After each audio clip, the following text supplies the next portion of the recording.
Up here.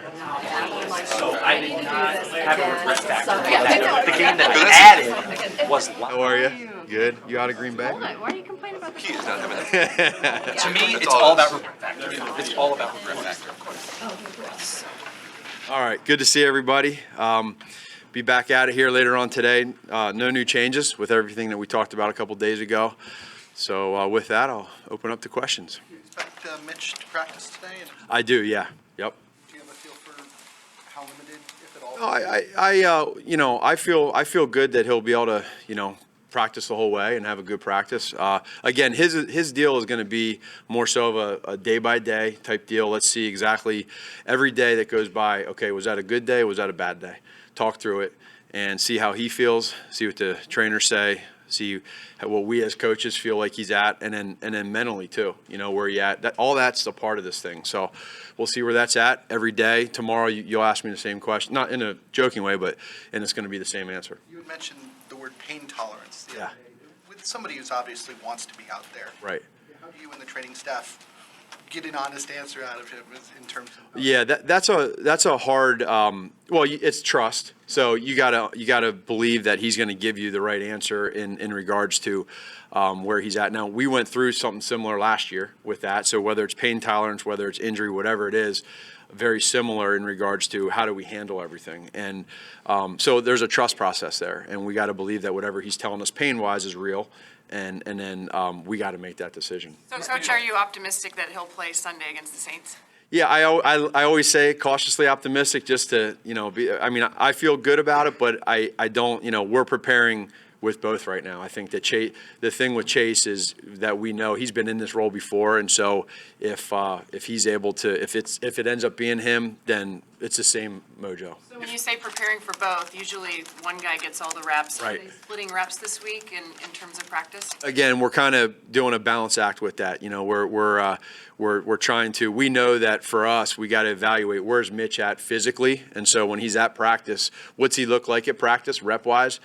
We know where Chase is at. Chase has to get reps, so they'll both at some point going to have to be physically and mentally prepared. This is one of those deals where you're in a position where you don't 100% know, and so you want to make sure that those guys understand that both physically and mentally they're as prepared as they can be considering the circumstances. What's the effect of that injury? It's not his thrown shoulder, so is it just a pain thing, or is there other things that? Probably both. I think it's obviously pain, and then you listen to what the doctors are saying, what the trainers are saying, what he's saying. But again, what I said yesterday was if Mitch is able to play and he's able to go out there and play, then that means to me that physically he's passed. He can play. So what do we do if he's out there? That's for us to know and how we handle that. But if I get told by professionals that he's able to play the game, that means that I'm able to use him that way.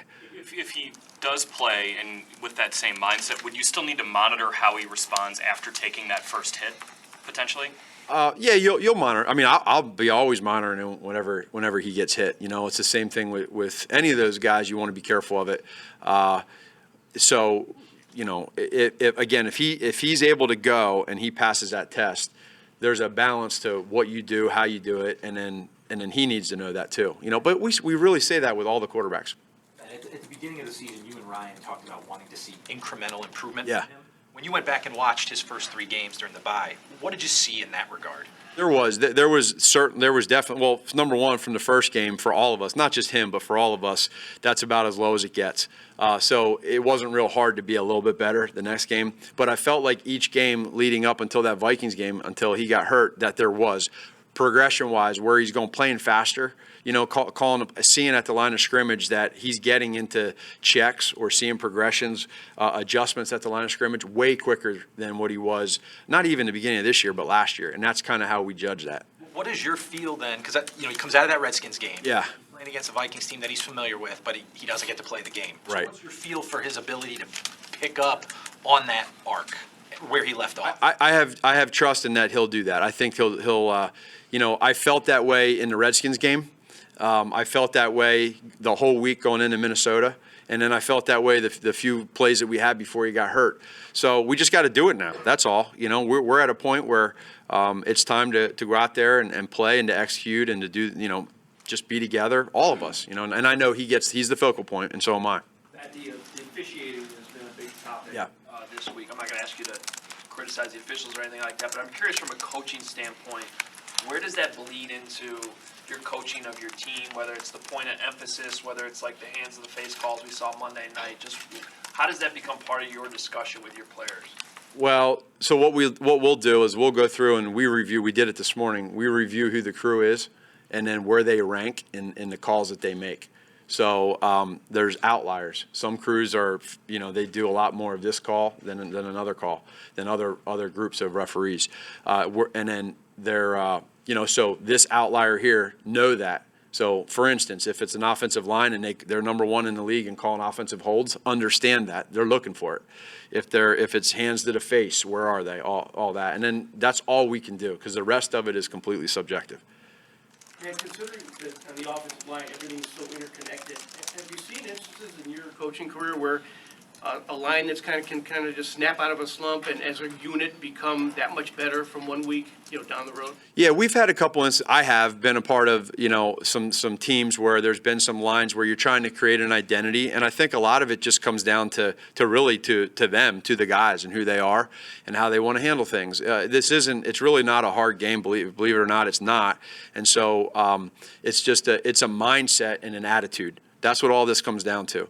And so when you step back and you say, okay, how do we get better? And for instance, an offensive line, it's all about mindset, attitude, and then belief and trust in what your coaches are telling you. And then it's vice versa too. We got to have, as coaches, put them in the best position possible. So to answer your question, yes, we can absolutely get this turned around.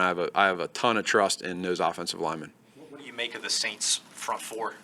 They're pretty damn good. They get after you now. They're salty and got a lot of respect for those guys. It's evident on tape that they don't mess around. They're tough. So we're going to know that. We'll be prepared for it. But what better way than to that's where we're at. We want to go against the best, and it's a challenge to our guys. So it's you pay respect and you let them know that they're great players. But let's go. So Coach, in the past to that point, Yeah. They're generating pressure at the highest rate in the NFL on opposing quarterbacks. Mm-hmm. How does that factor into your quarterback decision, and where is that pressure coming from? Yeah, they're creating a lot of pressure because they're such high motor guys. The pressure's not just coming from the edge; it's also coming from up the middle. They do different things. They get you into third down where they can disguise what they do and play fast. And so really in most third down situations is the more you can stay in third and manageable than any defensive coordinator, it's going to help you out as an offense than getting into 3rd and 8, 3rd and 9, 3rd and 10. You're in trouble. And this team has shown it that I keep using the word salty. They are. They're a salty defense that flies around. Coach Dennis Allen's doing a hell of a job with them. That you can see when you believe in a coach, you play fast, and you see that with this defense. When you look at Marshawn Lattimore and what he's done over the last couple of games especially, what's your coaching point to your quarterback about knowing that guy's there, knowing he might be on A-Rob the whole game, but also trusting your receiver in that team? Well, that's the key is trusting your guys. That's important to have. There's a lot of really good corners in this league, and he falls in that category. He's one of those guys that will match with your top receiver. So you understand that, and it's to the players, our players' credit but their job to study techniques and see what are his strengths or what are his weaknesses and how are we going to attack that. So, but really good player, and he's he's in the top echelon of DB, so we know that. How cognizant have you guys been of Trey's snaps thus far? Trey Burton. And will that change at some point? Will you be able to open it up? Yeah, I wanted to. I think that with Trey, so he's kind of, as far as the questions from y'all is where he's been. It was a lot early on, but now he's kind of faded because he's played a little bit. But I could see it jumping up a little bit more here or there, just because we, that was the plan. Is the healthier you get, let's ease into it rather than just throw you in and not be ready. For all the new toys that you got on offense, how important is that one position to making sure that the offense runs well? Yeah, it's a very important position because it's in our offense. For Trey, for example, that's our adjuster, and they move around. They do a lot of different things. So it gives you an advantage to be able to get it's that deal there. So what defense are they going to play in? Do they, is it going to be, are they going to play sub? Are they going to play base? That's where the cat and mouse part comes in as coaches every week. That's not with the Saints or anybody else. Is if you go Tiger or 12 personnel, are they going to go base or nickel? And then so that's where that piece comes in. With Trey, he's able to do well versus man and do well versus zone. So it just helps us out. Mitch's first 3 starts, like the game plans are very different. The way he played was very different from Green Bay to Denver to Washington. How does that factor in when you sit back and evaluate those 3 games during the time? It certainly factors in because it's all a part of finding that identity, and so they were different. That's just where we were and where we are, and I think the biggest thing is when I reflected on the bye week, looking at where we were at. It's for us trying to staying ahead of the change. But where we struggled was if we had a penalty and we ended up getting 1st and 20. There was a lot of times we were getting in 3rd and 8, 3rd and 9, 3rd and 10. I just said it. That's hard in those areas. Eliminating penalties is number one. That's a part of whoever's at quarterback offensively, but trying to find that identity. But again, putting all that stuff, what just has happened for us as an offense in the last 5 weeks plus the bye week 6 weeks. Let's see where we're at now, right? We had a chance, and let's go from here. And Matt, he only ran the ball 5 times, Mitch, before he got hurt. Was that something that teams were looking to take away those design runs, or was that just something that maybe wasn't as big of an emphasis this year as last year? Yeah, schematically, I don't think it was teams trying to take it away. It probably was just, whatever the word is, just coincidental. I remember a few years ago, we had a year where Alex Smith was doing really, really good things on 3rd down and breaking teams down on 3rd down with his legs.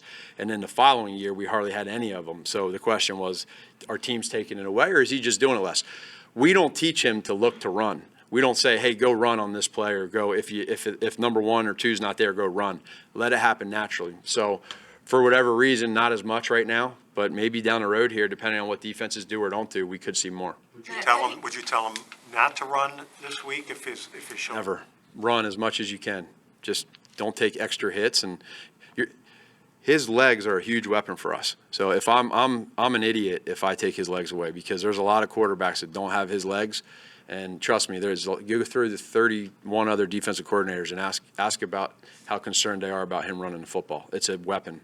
Bridgewater in this Saints offense has come alive, I guess, if you will, the second half, the last few games. I know this Bears defense, while very good through 3 quarters, has struggled a little in the 4th quarter. Has that been a point of emphasis during the bye week at all? It has for us, Shay. It's been a part where you start going through. You look at, for instance, the Saints. They're kicking tail in the 3rd quarter. They're scoring they're making good adjustments in the 3rd quarter and coming out and scoring. I think they're 3rd in the league in 3rd quarter points. So they're making good adjustments. For us, it's been getting off the field on defense on 4th downs. There's been a little bit of that where it's extended drives. But, our guys understand there's parts to the game and finishing 4th quarter-wise. And then how can that help? Well, offensively, we can help the defense by having the ball a little bit longer in the 4th quarter. Yeah, Mike Furry seemed to indicate that Anthony Miller had kind of turned a corner a little bit as far as understanding or maybe appreciating the nuances of playing wide receiver in the NFL. Have you noticed that, and what kind of difference can that make in his production? Well, you can feel. Well, he does a lot of good things with the ball in his hands. He has good ball skills. You saw that against Oakland. But until he understood the details of this offense, the trust with the quarterback is not going to be there, right? So once you earn trust and you do the right things, you can play in this offense. And you're starting to see that he's out in the field more, and you're seeing more of what he can do. He's a great kid. He works hard. But it takes a little bit of time. This is a year and a half in this offense, learning the adjustments on a lot of different routes and different things that we do. So I'm proud of him, Anthony, for getting to where he's at, and he's making plays. That seemed to be a bigger issue this year than last year. At least we didn't hear a lot about that. We kept it on. You guys just weren't on us you were worried about other stuff. So, but it was there, trust me. Yeah. You guys put Hicks on IR in the meantime. Is there a chance he comes back off of that? Yeah, there is a chance, but there's a chance he doesn't. So we just that's something that for us, we just got to figure out exactly what happens with him. If he ends up coming back, it ends up being the Green Bay game. right? So that's the deal there. We just got to figure out here as we go throughout the weeks exactly how things fit, you know. Is he gonna need surgery at all? Is he going to need surgery? You know what? I don't think so. I think he's. God damn, I got to get more details on this. I guess I should be better. So there's a couple things like like doubtful, probable. What's the other ones? Questionable and full go. You know, you're learning not to ask me that. And then the details of this stuff, yeah. Well, I think he's good. Yeah, the last 2 weeks have been the biggest, the last 2 weeks not in a row is worst spate of injuries, Yeah. quantity and quality, you've had as a head coach. Yeah. How has it affected your game planning and your preparation? It hasn't. It really hasn't. It's. I'm just happy between the NFC coaches. I'm the one that's healthy right now. Between those other guys, they're coming back there, right? I think I saw Coach Patricia, and he's no longer in the thing. But so we're staying healthy on the coaches' side. But no, it doesn't affect me. It's the next man up. You know, our coaches. You saw it with the Vikings. We had guys out, and we just keep rolling. That's a part of the deal. I learned that through Coach Reed. He never flinches. He's somebody that whenever somebody gets hurt or somebody's out or whatever it is, you're wasting time worrying about that. Do you care? Yeah, but no. So when you go from Mitch to Chase, for instance, you don't change a thing in what Nope. you're thinking based on the film you're watching of the opponent? Zero. Have you I don't noticed, chase anything. No, you're good. have you noticed at all that it's taken a toll on other guys, or it's weighed on them in a different way? Because it wasn't there last year. Yeah, no, I haven't. There's a couple guys that I think it's given them opportunities to see. It's given us opportunities to truly see our depth. We talk about it in the preseason that you're able to see the depth of your backups. Well, now you get to see it in live action where they're at. We've seen some guys step up. That's given us a good idea of where these guys are at in live game action. And I probably think last year was a little bit rare injury-wise, what we went through. We got lucky a little bit, but there's a process behind that with our training staff, our strength, the way we did schedules. We're kind of getting to a point right now within the practices where we'll start having a method to our madness with how we tweak things, adjust it based off of our players and health and all that stuff. You mentioned Mitch's legs are a huge weapon for you. Should he be running more? I would never answer that because if I just say, we say let it naturally happen, you know. If it's going to get us a first down and he's not going to get hit, run all the time. I don't, that's good. Get it, but that means we're moving the football. But be a thrower first, right? Be a passer, be a quarterback, and then if your legs come into play, that's the next part of playing that position that some other people don't have. Thank you, Matt. All right. Locker room's open.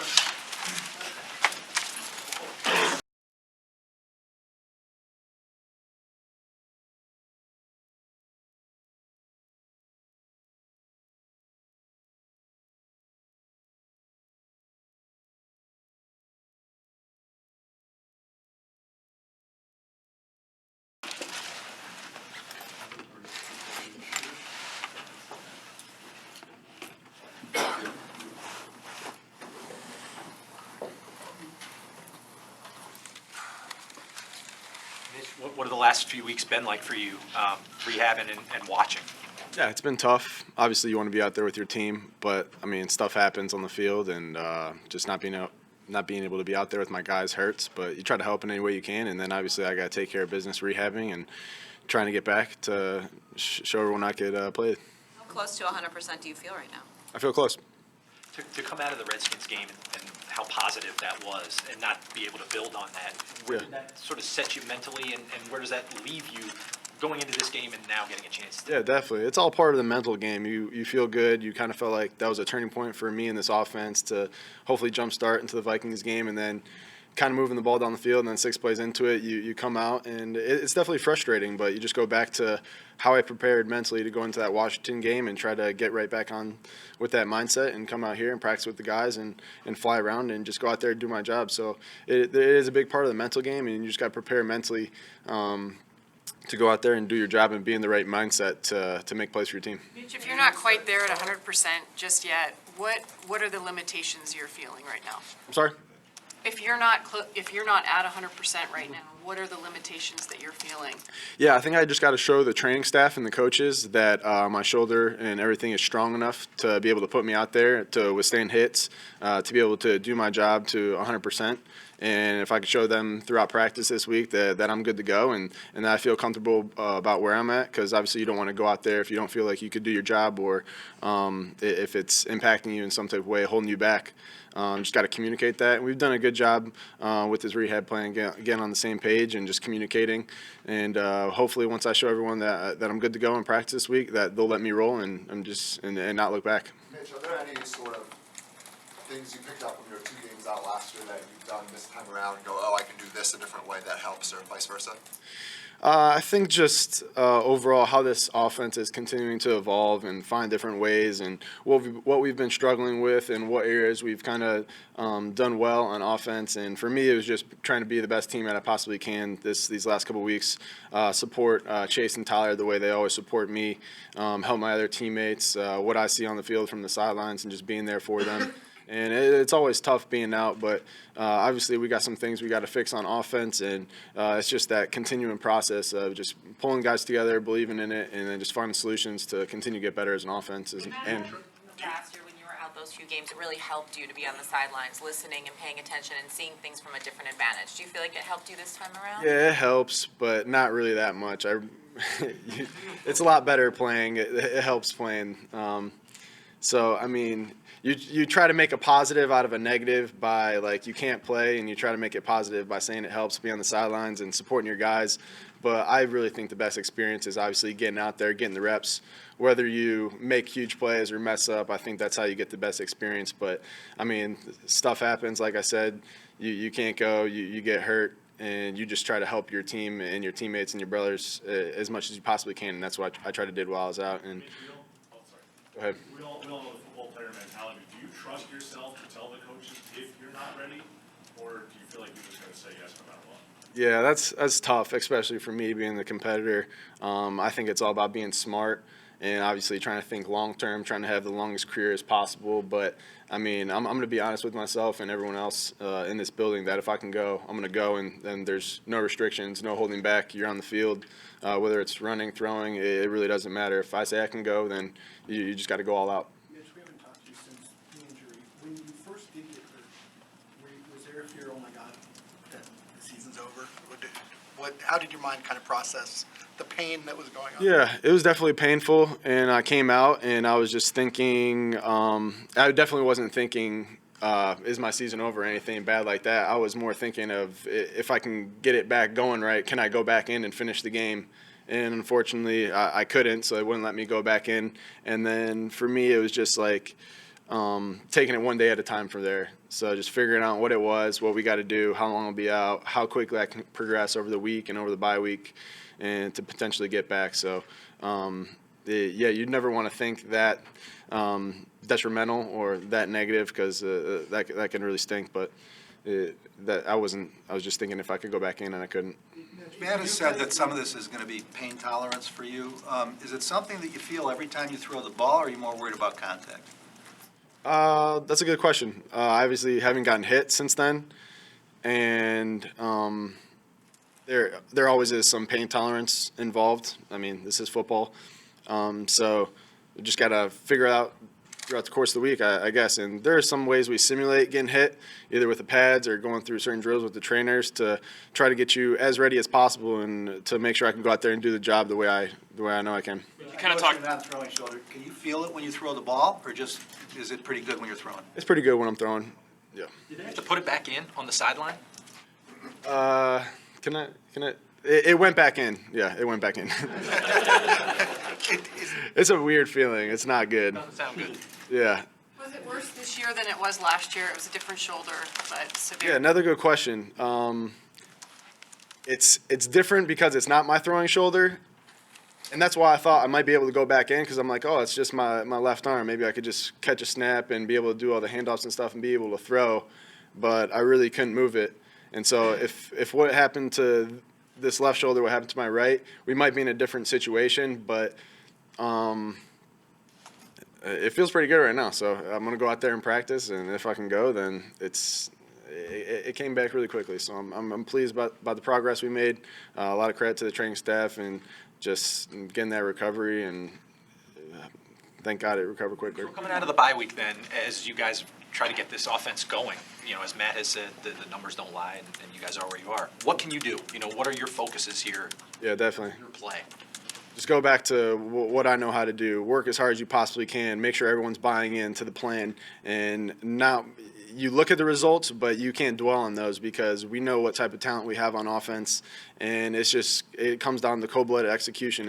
All 11 guys on the same page, doing their job, blocking the guys, going through my reads, getting the ball to the playmakers, and then using our natural ability to make plays. So finding those solutions to why we haven't been putting up the numbers that we know we can, and just going out there and working as hard as we possibly can and making sure everyone's bought into that. And I know we got the right guys to do it, so it's just a matter of sticking to the process. What were some of the things you think you guys were doing well before you got hurt that you want to kind of build off? Yeah, there were more flashes of anything. I think the main thing we got to do is definitely show consistency, but we had some plays where we had some big play potential, or we had some drives that we had some good plays, and then we kind of sputtered out and didn't finish the drives. We had some drives where we were good on second and third down, but we were so bad on first down that we put ourselves in a hard position to really convert and keep going. So I always tell the guys the first down is usually the toughest for us. So once we get that, we kind of get rolling, we gain some confidence, and we get going. So it's always one play at a time, but you really want to be good on first down and to give yourself a good chance to get going. So hopefully we'll have some things that open up, and we look at what we did the first couple games with some of the concepts, the runs, and what everyone's comfortable with, and get those going and get on the same page and make sure that we're just executing. So because that's pretty much what it all comes down to. If all 11 guys are doing their job, and we got enough talent to make it happen, we just got to believe in it. Mitch, Mitch, your have mental you tried checklist. have you tried on a harness yet?